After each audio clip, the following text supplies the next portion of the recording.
আসসালামু আলাইকুম। দেশ ও প্রবাস থেকে যারা আমার এই ভিডিওটি দেখছেন, আশা করি আপনারা অনেক ভালো আছেন। তো প্রত্যেক খামারেরই যা আমার মতো খামার করেন এবং কবুতরগুলো আবদ্ধভাবে রাখেন, মানে কোথায় ছেড়বেন না, আপনার নির্দিষ্ট একটা জায়গায় কবুতরগুলো আটকিয়ে আপনি পালন করবেন। তারা কিভাবে খাবার কস্টিং কমাবেন এবং আমি দিনে কয় বের করে খাবার দিই, ভিডিওটি এই রিলেটেড হবে। আর দেখুন আমার খামারের বর্তমান অবস্থা, কবুতরগুলো কত গ্রোথ এবং মাশাল্লাহ আপনাদের এবং ভালো আছে। যারা কবুতর প্রেমী অবশ্যই মাশাল্লাহ লিখে যাবেন, কারণ আমার খামারে নিত্য নতুন কবুতর একের পর এক আসছেই, ভবিষ্যতে আর আসবে এবং কিছু সেল পোস্টও হবে। তো আপনারা যদি খামারে কবুতর আমার মতো পালন করতে চান, অবশ্যই কবুতরগুলো দিনে ২ বের থেকে সর্বোচ্চ ৩ বের। ৩ বের না দেয় আমি করি, আপনি সাজেশন করি। কিন্তু তারপরেও আপনারা অনেকে আছেন ৩ বের দেন। ৩ বের দিলে আমারই সমস্যা হয় না, তবে ২ বের দিলেই বেটার হয়। ৩ বের দিলে সমস্যাটা কি হয়? আপনার কবুতরগুলো খাবারগুলো নষ্ট করবে এবং আমরা যেমন বাড়িতে হাঁস, মুরগি, গরু, ছাগল পালন করি। যারা ছাগল পালন করেন তারা কিন্তু জানেন, যদি মেয়ে ছাগলের বেশি খাওয়ানো যায়, চর্বি হলে পারে সেই মেয়ে ছাগলটা আপনার বাচ্চা হয় না। ঠিক কবুতরের ক্ষেত্রেও এমন, যখন আপনার বেশি খাওয়াবেন তখন কিন্তু শরীরে একটা চর্বি জমে যাবে, তারা কিন্তু বাচ্চার প্রতি এত আকর্ষণ করবে না। তো যারা কবুতর পালন করবেন অবশ্যই দেখুন আমার খামারটা, দেখুন কবুতরগুলো কত সুন্দর। আসলে প্রত্যেক খামারই চায় যে তার কবুতরগুলো সুস্থ থাকুক, সুন্দরভাবে বাচ্চা করুক এবং কবুতরগুলো ভালোভাবে থাকুক।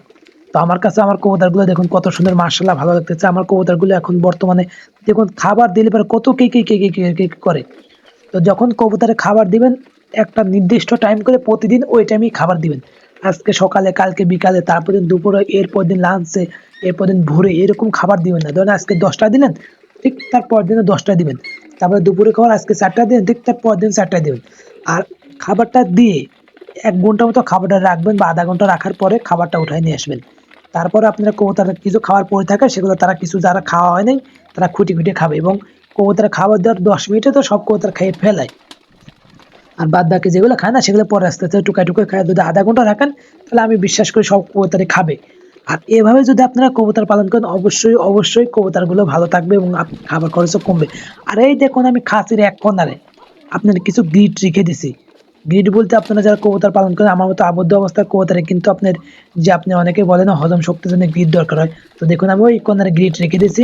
তো আপনারা অবশ্যই আমার কবুতরের জন্য দোয়া করবেন এবং যারা কবুতর প্রেমী, কবুতরকে মিক্স খাবারগুলো বেশি দেবেন, কবুতরের ঘরগুলো পরিষ্কার পরিচ্ছন্ন রাখবেন, তাহলে পরে আপনার কী হবে, আপনার কবুতরগুলো ভালো থাকবে এবং কবুতরের ডিম বাচ্চা ভালো দেবে এবং অসুখ বিসুখ কম হবে। আর নিয়মিত কবুতরের ভ্যাকসিন করবেন। আমরা যারা কবুতর পালন করে, আমি কিন্তু একসময় জানতাম যে কবুতরের ভ্যাকসিন কি জানি না, কিন্তু এখন এক ভাই মোটামুটি অনেক দিনকার অভিজ্ঞতা আছে, সে ভাই আমাকে রেগুলারই কবুতর সম্বন্ধে বিভিন্ন ধরনের তথ্য দিচ্ছে। তো আমি ভাবলাম যে এই তথ্যগুলো যারা আপনারা কবুতর প্রেমী, যদি আপনারা যদি জানেন তাহলে অবশ্যই তথ্যগুলো আপনাদের অনেক উপকার হতে পারে। নিয়মিত কবুতরের আপনার ক্যালসিয়াম ভ্যাকসিন আছে, ক্যালসিয়াম দিতে পারেন। আপনার যে বলেন আপনি কৃমির ডোজ করতে পারেন কবুতরের। আপনার শীতের সময় শীতের ডোজগুলো করতে পারেন। মাঝে যখন আপনার একটা ওয়েদার চেঞ্জ হয় তখন মাঝে রানী খেতে করতে পারেন। এবং কবুতর যদি দুর্বল হয় তাহলে ভিটামিন ভালো মাল্টিভিটামিন কোর্স দিতে পারেন। তাহলে আপনার কবুতরগুলো ডিম বাচ্চা ভালো দেবে এবং বাচ্চাগুলো গ্রোথ ভালো হবে। আর কবুতর যখন সুস্থ থাকে তখন কিন্তু বাচ্চাও সুস্থ থাকে স্বাভাবিক। যেমন মা সুস্থ থাকলে বাচ্চা সুস্থ, কবুতর সুস্থ থাকলে তার বেবিও সুস্থ হবে। আর আপনি একজন কবুতর পালন হিসাবে পালক বা কবুতর খামারি যদি হয়ে থাকেন, অবশ্যই মাশাআল্লাহ লিখবেন। এবং কেউ যদি আমার কাছ থেকে কবুতর নিতে চান, আমার দেখবেন যে আমার চ্যানেলের নাম্বার আছে, নিঃসন্দেহে আমার কাছ থেকে কবুতরগুলো নিতে পারেন। কারণ কি আমি রেগুলারই কবুতর রিলেটেড ভিডিও আপলোড করি এবং আমার এখান থেকে কিছু বাচ্চাও সেল করি, কিছু প্যারেন্টসও সেল করি। কিন্তু আমি বাইরে থেকে কোথাও কিনে আনি না, এটা সবগুলো আমার নিজের প্যারেন্টস। এবং শুধু ধর এখানে বললাম এনে এক ভাইয়ের কাছ থেকে কিছু কিনে আনছি, তার বাচ্চাগুলো আমি বিক্রি করবো। তো ভালো থাকবেন, আসসালামু আলাইকুম।